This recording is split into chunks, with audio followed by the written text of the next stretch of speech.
We're going. We're going. Blue zone. Boom. So, backpack got stolen.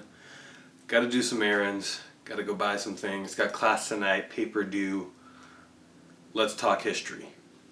We got to get some water. We got to get some milk. We got to get some lunch. And then I got to figure out what I'm going to do with my missing laptop and books and the paper I have to finish writing. Especially without that book. Alright.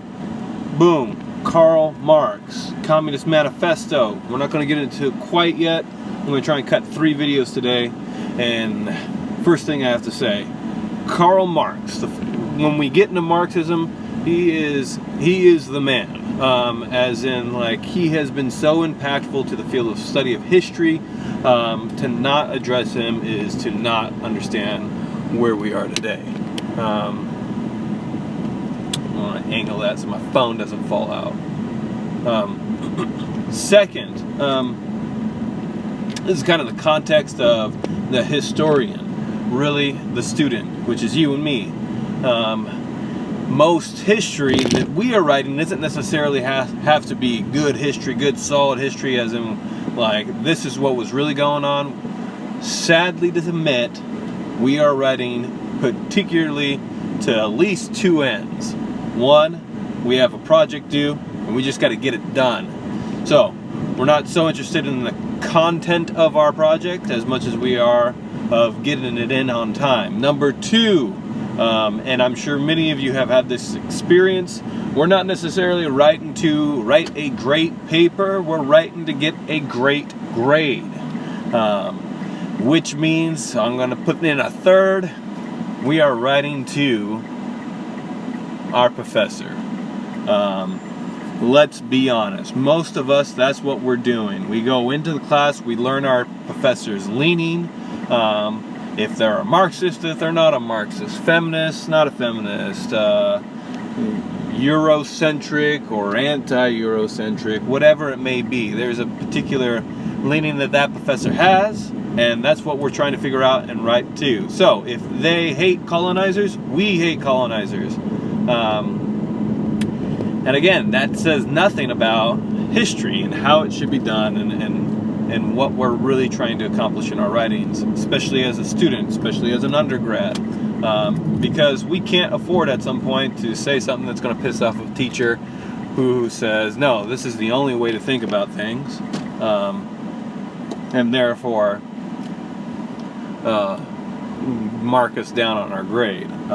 We go, yes, teacher, you are correct. And this is why this way of thinking is right. Sadly, at some point, I believe that leads into a few areas of indoctrination. But I'm not going to get all preachy on indoctrination, all that stuff. We know the fact of the matter is that's how things are, that's how it goes, and at the end of the day, we need a grade.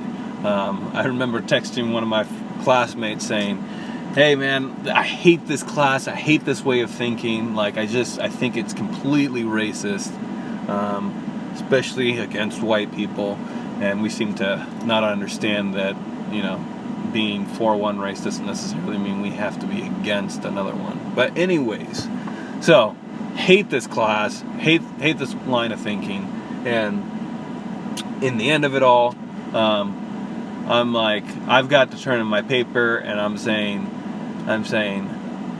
dear God, forget whatever I think or believe or whatever. I will compromise all my moral beliefs just to pass this class, because I'd like to go on for a master's. I'd like to, you know, and then I feel like later on in life I can straighten those things out. So there is that pressure. Some of you guys may feel it. Some of you guys are happy in the world that you're learning in, and you go, good stuff.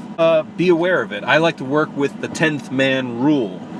Some of you guys may have seen this popularized in the film and book World War Z, but it goes with this kind of principle in Israel while they were, and even in the Americas, where they went wrong. You know, they have them surrounded by multiple different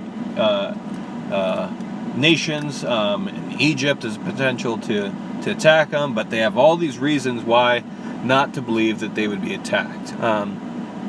And in the end of it all, they were attacked. So, how did they not see it coming? How do they avoid that? They came up with the 10th man rule.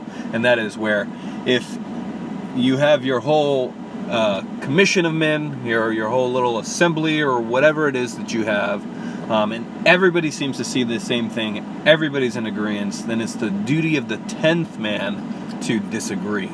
So some of that is called playing the devil's advocate, but it's a principle that I like to function with. I'm a big critic. I will always critique ideas before I, kind of adopt them. And if we're not critiquing them before we adopt them, that's just indoctrination, in my opinion. So evaluate the ideas, evaluate the way of thinking, and give it a good criticism. Try to run it into the ground and destroy it before you agree with it. Anyways, aside from that, I'd like us to think about that going forward as we analyze all these other views and how to do history, our way of thinking, and what it is we are really trying to get into when we ask the question of what is history all about and how do we do it. And hopefully in the end, we will all, including me, become better historians. Anyways, water, milk, let's hit the road.